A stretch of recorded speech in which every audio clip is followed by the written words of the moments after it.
কিন্তু আশাবাদী এই কারণেই আমি পরিবর্তন দেখছি একজন মানুষের মধ্যে, সেটা তারেক রহমান সাহেব। আই হ্যাভ এ প্ল্যান, আমার একটা পরিকল্পনা আছে দেশকে বদলে দেওয়ার, দেশের মানুষের অর্থনৈতিক অবস্থার পরিবর্তন করবার।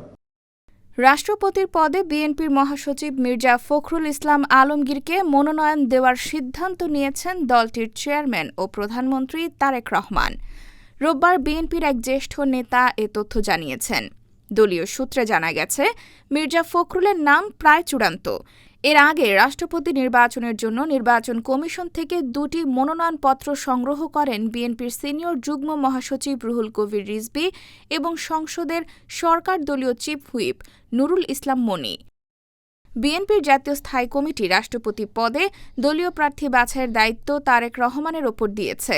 জাতীয় সংসদে বিএনপির সংখ্যাগরিষ্ঠতা থাকায় দলটির মনোনীত প্রার্থীর রাষ্ট্রপতি হওয়া অনেকটাই নিশ্চিত বলে মনে করা হচ্ছে।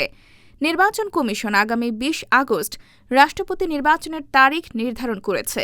তবে মির্জা ফখরুল একমাত্র বৈধ প্রার্থী হলে সংসদে ভোটের প্রয়োজন হবে না।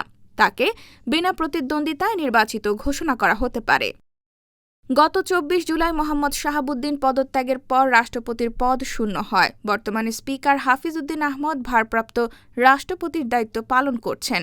মির্জা ফখরুল 2011 সালে বিএনপির ভারপ্রাপ্ত মহাসচিবের দায়িত্ব নেন এবং 2016 সালে আনুষ্ঠানিকভাবে মহাসচিব হন। দীর্ঘ সময় ধরে দলের গুরুত্বপূর্ণ এই পদে থেকে তিনি বিএনপির বিভিন্ন অংশের মধ্যে সমন্বয়ে গুরুত্বপূর্ণ ভূমিকা রেখেছেন।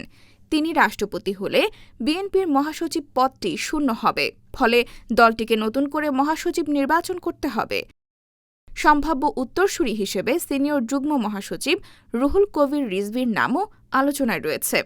চলতি বছরের শেষ দিকে অথবা আগামী বছরের শুরুতে বিএনপির জাতীয় কাউন্সিল হওয়ার কথা রয়েছে। এর আগে একজন ভারপ্রাপ্ত মহাসচিব নিয়োগ দিয়ে পরে কাউন্সিলের মাধ্যমে দলের নেতৃত্বে চূড়ান্ত সিদ্ধান্ত নেওয়া হতে পারে।